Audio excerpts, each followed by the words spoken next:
Hi viewers வணக்கம். நாம் இப்போ லேட்டஸ்ட்டாக வந்த அரசு பேருந்துகளை பார்த்திருப்போம். அந்த பேருந்துகளின் முன்புறம் பின்புறம் பக்கவாட்டின் இரண்டு புறங்களிலும் விளம்பரங்கள் வரைந்து நிறைந்து காணப்படும். இதனால் மற்ற வாகன ஓட்டிகளுக்கு பெரிதும் ஆபத்து. அதை பற்றிய ஒரு பதிவு தான் இந்த வீடியோ. இந்த வீடியோ பிடிச்சிருந்தால் லைக் பண்ணுங்கள், சப்ஸ்கிரைப் பண்ணுங்கள், கமெண்ட் பண்ணுங்கள். வாங்க வீடியோக்குள்ளே போகலாம்.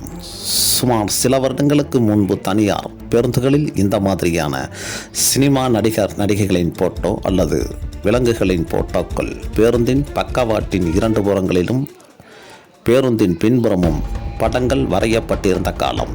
அதுவும் இப்போ அரசு பேருந்துகளின் முன்புற கண்ணாடியை மட்டும் விட்டுவிட்டு பேருந்து முழுவதும் ஒரு சின்ன இடம் கூட இல்லாமல் இந்த அனைத்து இடங்களையும் இந்த விளம்பர நடிகைகளின் அழகிய பெண்களின் போட்டோக்கள் இடம் பெற்றிருக்கும்படி வரைந்திருப்பார்கள்.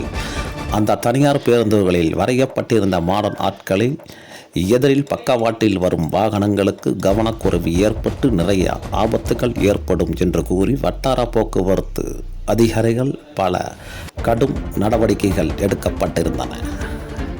பல தனியார் பேருந்துகளின் உரிமம் ரத்து செய்யப்படும் என மிரட்டல்கள் விடப்பட்டது. ஆனால் இப்போ நிலைமை தலைகீழாக மாறிவிட்டது. எல்லோருக்கும் முன்னோடியாக இருக்க வேண்டிய அரசு பேருந்துகள் அதன் நிர்வாகம் என்ன செய்து கொண்டிருக்கின்றன? அரசு பேருந்துகளின் முன்புறம் பின்புறம் பக்கவாட்டின் இரண்டு புறமும் ஏன் இவ்வளவு விளம்பரங்கள் வரையப்பட்டுள்ளது? இதனால் மற்ற வாகன ஓட்டிகளுக்கு கவனக்குறைவு ஏற்பட்டு விபத்துகள் நடக்காதா? கண்டிப்பாக விபத்துகள் நடக்க வாய்ப்புகள் அதிகமாக உள்ளது.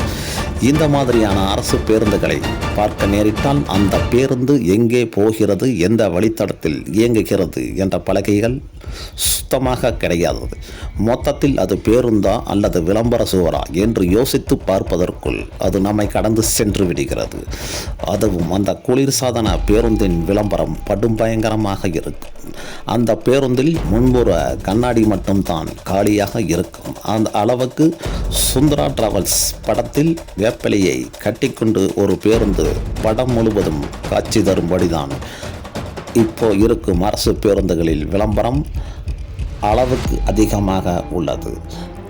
வட்டார போக்குவரத்து அதிகாரிகள் ஆய்வு செய்து நடவடிக்கை எடுப்பார்களா?